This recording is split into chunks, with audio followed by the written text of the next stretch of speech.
정보처리 레슨입니다. 오늘은 2024년 7월 29일, 어제가 정보처리 기사 2회 실기 시험이 있었던 날이죠. 합격, 불합격 여부를 떠나서 그동안 준비하시느냐고 너무너무 수고 많으셨어요. 그리고 어저께 날도 구준데 시험장 가셔가지고 떨리는 마음으로 시험도 보고 오셨을 거고, 또 긴장된 마음으로 와가지고 답안도 맞춰보셨을 거란 말이죠. 그래서 어느 정도 합격, 불합격 여부는 아실 거라 이렇게 생각을 하고 있어요.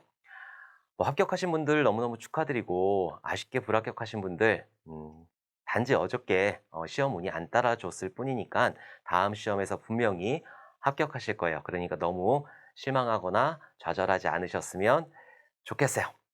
사실 어제 총평을 좀 찍었어야 됐는데 제가 엊그저께, 그러니까 시험 때 가지고 밤새지는 못했지만은 그래도 한 4시 정도까지 라이브 특강을 진행을 하고, 그리고서 이제 들어갔는데 정말 너무너무 피곤하더라고요. 제가 목요일, 금요일, 토요일 해 가지고 3일 동안 라이브 특강을 진행을 하다 보니까는 몸에 조금 무리가 온 것 같아요. 그래 갖고 어제는 목소리가 진짜 전혀 나오질 않더라고요. 그래 갖고 오늘 이제 겨우 이렇게 촬영을 하고 있는 거예요. 이렇게 총평 늦어진 거 좀 양해 좀 부탁드리도록 할게요.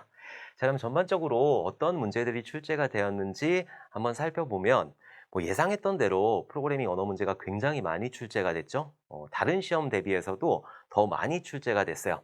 자, 자바 같은 경우에는 4문제, 그리고 C 언어도 4문제, 파이썬 같은 경우에 1문제 이렇게 출제가 됐고, 뭐 어떤 분들 보니까는 C 언어 이제 사장된 언어인데 이게 이제 계속 나와야 되냐라고 말씀을 하시는데, C 언어가 가장 기본적인 거예요. 그래서 C 언어만큼 이제 메모리를 효율적으로 다룬다거나 그런 언어가 없기 때문에, 뭐 미국 그 정부에서 이제 쓰지 말라라고 권고는 했지만은 앞으로도 계속 쓰일 만한 그런 언어라서 가장 기본적인 언어기도 하고, 그리고 자바의 근간이 C 언어예요. 그래 갖고 어쩔 수 없이 계속적으로 출제가 될 거다. 그리고 파이썬은 예상했던 대로 1문제 정도 이렇게 출제가 됐어요. 자, 그리고 데이터베이스 같은 경우에는 이론에서 2문제 나왔고, 그리고 SQL에서 1문제 나왔고, 자, 계산 문제 같은 경우에는 프로세스 스케줄링이 나왔었죠. 그래서 SRT가 여기서 이제 출제가 됐어요. 이제 계산식을 아무래도 계속 출제를 하실 생각인 것 같아요. 우리 지난 시험 보니까는 서브넷하고, 그리고 LRU, LFU 해가지고 그게 나왔고, 이번에는 프로세스 스케줄링, SRT가 이렇게 출제가 되었는데, 그렇다는 거는 이제 앞으로 계산식 문제를 한두 문제 정도는 출제를 하겠다라는 공단의 의지가 엿보이고 있죠. 아무래도 계산식 같은 경우에는 딱딱 떨어지는, 그러니까는 답이 딱딱 나오는 거를 가지고 수험생들은 어려워하기 때문에, 특히나 서브넷이라든지 SRT라든지 라운드 로빈이라든지 이런 것들은 굉장히 어려워들 하시는 부분이기 때문에 이런 문제들은 출제하기가 굉장히 좋단 말이죠. 그래서 앞으로도 계속 출제가 될 거니까 앞으로 준비하시는 분들, 제가 계산식 특강 따로 이제 정리해 가지고 엔잡에서 서비스하고 있으니까는 그거를 꼭 들어주셨으면 좋겠어요. 사실 작년까지는 계산식 문제가 1문제가 나오거나 아니면 아예 안 나오거나 그래 갖고 제가 조금 비중은, 문제는 많은데 그래서 그냥 비중을 그렇게 높게 잡아 달라고는 말씀을 못 드렸거든요. 근데 이제는 그래도 1문제는 맞춰야 되니까 5점짜리 배점이기 때문에 여러분들이 좀 보셨으면 좋겠어요. 자, 그리고 이론 쪽 같은 경우에는 보안 프로토콜, IP 시큐리티라든지 뭐 응집도, 결합도, 디자인 패턴도 나왔고, 데이터 교환 방식도 나왔고, RIP 경로 계산하는 것도 나왔고, 암호화, AES 이렇게 출제가 됐어요. 그래서 뭐 전반적으로 이론 쪽, 그러니까 데이터베이스를 포함한 이론 쪽이 여러 문제가 출제가 되었고, 프로그래밍 언어 쪽이 9문제가 출제가 되었다. 좀 난이도를 한번 보면은, 난이도가 저는 굉장히 높을 거라고 예상을 했거든요. 이제 1회 시험이 좀 아무래도 난이도가 어느 정도 낮았기 때문에 합격률이 굉장히 높았잖아요. 30대 후반에 합격률이 나와 가지고 2회에는 어느 정도 유지를 할 거다. 그 20% 중반대를 유지를 할 거다라고 해서 좀 난이도를 높게 예상을 했는데, 예상하고 틀리게 난이도가 그렇게 높진 않은 시험이었어요. 이론 부분도 마찬가지고, 프로그래밍 언어의 뭐 유형이 바뀌었다라고 하시는 분들도 있는데, 프로그래밍 유형이 바뀐 거는 별로 저는 없다라고 보거든요. 프로그램에 대해서 익숙하게 여러분들이 전반적으로 뭐 포인터라든지 포인터 배열이라든지 배열 포인터라든지 구조체라든지 이런 것들을 잘 수행을 하셨으면은 막 되게 어렵거나 그렇지는 않았었던 것 같아요. 자바 문제도 마찬가지로 뭐 자바에서 문자열 슬라이스라든지 이런 거, 스플릿 이런 것들 나왔는데, 스플릿 같은 경우에도 강의에서 조금 다루고 있기 때문에, 그래서 굉장히 막 엄청난 고난이도의 문제가 나오지는 않았고 그냥 평이한 수준의 문제가 나왔고, 합격률을 예상을 해보자면은 1회하고 비슷한 30% 후반대 정도가 나오지 않을까.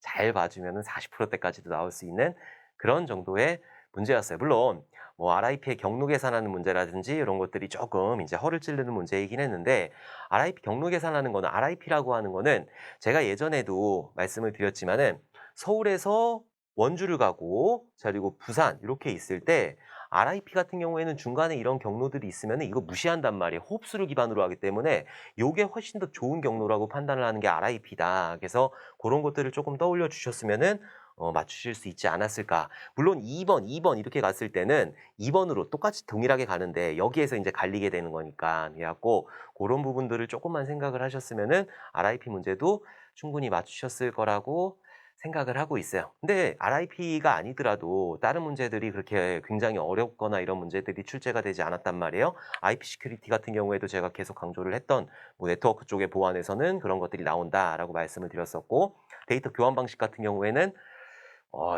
제가 라이브 특강에서 그러니까는 밤샘 라이브 특강에서 진행을 했었죠. 그리고 스위치 케이스문 요것도 마찬가지로 밤샘 특강에서 진행을 했었고 그리고 포인터 배열 문제가 있었단 말이에요. 포인터 배열 문제가 누가 질문을 주셔 가지고 제가 고거를 앞부분에 두 번째 시간인가요? 그 라이브 특강 밤샘 라이브 특강에서 고것도 설명을 드렸고 그리고 제가 인서트 업데이트 딜리트 셀렉트 요거 문제 인제 이거는 써 주셔야 된다라고 해 가지고 고것들을 설명을 드렸는데 인제 고것도 인제 괄호치기 해 가지고 나왔었죠. 뭐 그래서 뭐 한번 보셨으면 그거를 보셨으면은 그렇게 어렵지 않게 문제를 맞추실 수 있었을 거예요. 이거를 다 써라 이게 아니라 중간중간에 가로쳐 놓고 뭐 여기 안에 들어갈 게 뭐 밸류즈 뭐 이렇게 뭐 to 셋 요런 것들 나왔으니까는 고런 것들 보셨으면은 어렵지 않게 문제를 맞추셨을 거예요. 프로그램 문제도 그렇고. 그래서 난이도 같은 경우에는 그렇게 높은 난이도의 문제가 나오지는 않았다.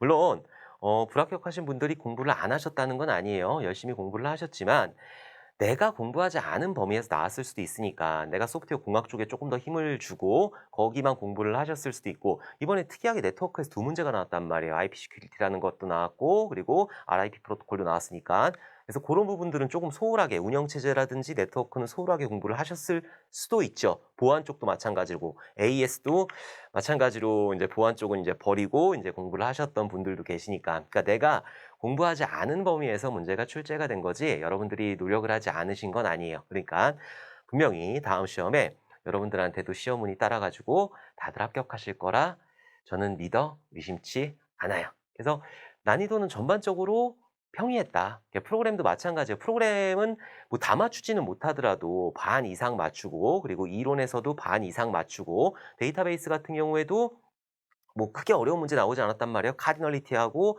차수 구하는 거, 디그리 구하는 거, 요 문제가 나왔었고, 그리고 명령어 쓰는 것들, 요런 것들 나왔으니까는 요런 것들도 여러분들 충분히 맞추셨을 거예요. 그러면은 어느 정도 합격 점수. 우리는 100점 맞으려고 시험을 보는 게 아니라 60점을 넘기는 확률에 도전을 하는 거잖아요. 그래서 충분히 60점은 뭐 전반적으로 오랜 시간 공부를 해주셨으면은 맞추셨을 거라 믿어 의심치 않아요. 제가 이번에 라이브 특강을 하면서 목요일 날 라이브 특강, 이론에 대한 라이브 특강 했었고 그리고 금요일 날 같은 경우에는 괄호치기 라이브 특강 했었고 그리고 토요일 날 같은 경우에는 이제 시험 전에 이제 밤샘 마무리 특강을 진행을 했었잖아요. 그래서 밤샘 마무리 특강 같은 경우에는 질문 들어오면은 그거에 대해서 답변 드리고 그런 시간이었고 목요일 날 이론 부분 마무리 특강에서도 굉장히 많이 출제가 됐어요. IP 시큐리티라든지 뭐 결합도라든지 뭐 응집도라든지 이런 것들도 그 마무리 특강에서 전부 다 다뤘던 부분이라서 뭐 데이터그램 방식, 뭐 가상회선 방식 이런 것도 마찬가지로 뭐 토요일 날 다 다뤘던 부분이라서 고런 것들만 여러분들이 그전에 공부를 많이 해 주셨고 그리고 그 라이브 특강을 좀 집중해서 들어 주셨으면은 아마 많은 분들이 고런 문제들을 맞추셨을 거예요. 그리고 케이스문 같은 경우에도 그렇고 뭐 프로그램 문제도 굉장히 막 어렵고 포인터 배열 문제 어려워요. 어려운데 제가 요것도 다 설명을 드렸었잖아요. 곱하기 곱하기 뭐 A 뭐 이런 식으로 했을 때 얘가 어떻게 찾아가는 건지 그리고 지금 인트 곱하기 A라고 이렇게 했을 때 얘 같은 경우에는 1차원 배열이다. 다만 이 1차원 배열인데 여기 안에 들어가 있는 게 주소값이다라고 했었잖아요. 그래서 이게 77번, 78번이었나요? 거기에 있는 것들을 약간 섞어 가지고 나온 그런 문제라고 봐주시면 될 것 같고 정말 라이브 특강에서 그러니까 토요일 날 라이브 특강에서 한 게 이거랑 거의 비슷한 개념이었어요. 곱하기 곱하기 A 뭐 A의 뭐 0번 인덱스에 곱하기 뭐 이런 것들. 진짠지 아닌지 확인하려면 한번 보세요. 진짜 나왔으니까. 그게 지금 올라가 있으니까 그것들이 나와서 뭐 집중해서 들어주신 분들은 아마 뭐 고득점은 아니더라도 그래서 60점 이상은 충분히 맞추시는 그 정도의 난이도였다라고 저는 생각을 하고 있어요. 그리고 무엇보다 그동안 너무너무 수고 많으셨어요. 이제 2회 시험이 어떻게 나올지도 모르고 1회 시험 같은 경우에도 난이도가 굉장히 이렇게 높지가 않았기 때문에 어느 정도 평이한 수준의 난이도가 나왔기 때문에 2회 시험 대비하시는 분들은 조금 더 긴장을 하셨을 거예요. 2회 같은 경우에는 이제 어느 정도 난이도가 가장 높은 시험이라고 보시면 되거든요. 2회의 난이도를 판단을 해가지고 3회 난이도가 결정이 되는데 보통 2회에서 난이도가 가장 높아요. 역대로 봤을 때. 1회가 가장 낮고 2회가 가장 높고 그래서 굉장히 많은 심적인 부담을 가지고 여러분들이 준비를 해 주셨을 거다. 그래서 질문도 보면은 1회 대비해서 2회가 훨씬 많거든요. 그러니까 그만큼 긴장을 많이 하시고 공부를 많이 하셨다는 거죠. 그래서 정말 준비하시느냐고 너무너무 수고 많으셨어요. 그리고 시험장 가셔 가지고 또 그 시험 보시고 얼마나 긴장돼. 시험 볼 때는 언제나 긴장되잖아요. 그 긴장되니까 또 답안도 생각이 안 나고 그래 갖고 많이 긴장을 하셨을 텐데 잘 시험 보고 오신 거 정말 감사드려요. 포기하지 않고 시험 보고 오시고 그리고 합격하셔서 저한테 합격 소식 전해 주시고 뭐 불합격하셔도 "아이 난 못하겠다." 이렇게 하시는 분들이 많이 없더라고요. "다음 시험에는 꼭 합격하겠습니다."라고 이렇게 말씀해 주시는 분들이 많아 가지고 너무너무 감사하게 생각을 하고 있어요. 그리고 이렇게 어려운 시험 보고 오셔 가지고 문제 복원까지 참여를 해 주셔 가지고 수월하게 문제 복원을 할 수 있었고 답안 같은 경우에는 제가 인제 스태프분하고 얘기해 가지고 답안은 정리해 가지고 올려 드리도록 할게요. 그리고 해설 강의 같은 경우에는 3회 즈음해 가지고 아마 진행이 될 것 같아요. 자 합격하신 분들 일단 축하드려요. 그리고 아쉽게 불합격하신 분들 인제 어떻게 공부를 해야 되느냐. 지금까지 여태까지 공부를 어느 정도 하셨다라고 하면 이론을 다시 들으실 이유는 없어요. 그러니까 마무리 특강 위주로 준비를 해 주시면 되고 마무리 특강은 아무래도 좀 짧잖아요. 8개 강의 정도가 구성이 되어 있으니까 그 마무리 특강 위주로 공부를 해 주시면서 프로그래밍 언어 많이 나온 거 보셨죠? 그래서 프로그래밍 언어 준비해 주시고 데이터베이스도 마찬가지예요. 데이터베이스에 이번에 그냥 괄호 넣기 해 가지고 써라라고 나왔지만 그 정도 괄호 넣기가 나왔지만은 아마 그냥 다 써라. 딜리트, 업데이트 이런 것들 다 써라. 나오는 문제들이 나온단 말이에요. 그래서 그런 것들 철저히 준비를 해 주시면은 다음 시험에서 분명히 합격 점수 이상으로 맞추실 수 있을 거예요. 그래서 아쉽게 불합격하신 분들은 조금 쉬셨다가 그런 식으로 준비를 해 주시면 될 것 같아요. 그동안 정말 너무너무 수고 많으셨고 저는 이제3회 대비해 가지고 또 어떤 강의를 진행을 할 거냐면은 라이브 특강 한 번 더 해야 되겠죠. 그리고 1회하고 2회 대비한 라이브 특강 같은 경우에는 내릴까 지금 생각 중이에요.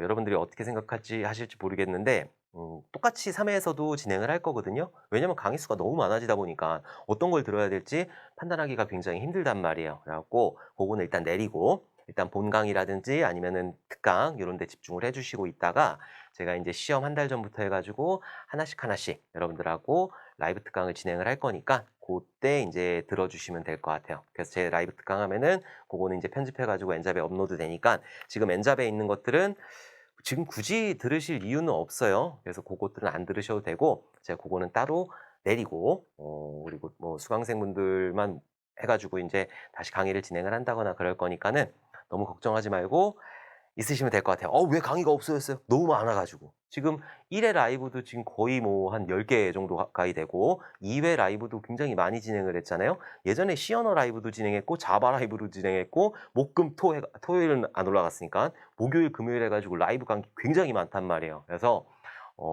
혼란되실까 봐. 막 이것도 봐야 되고 저것도 봐야 되고 막 "너무 봐야 될 게 많아요." 이렇게 하시는 분들 많아 가지고 일단 고거는 빼고 그리고 다시 라이브 찍어 가지고 여러분들하고 공부하는 시간을 갖도록 하겠습니다.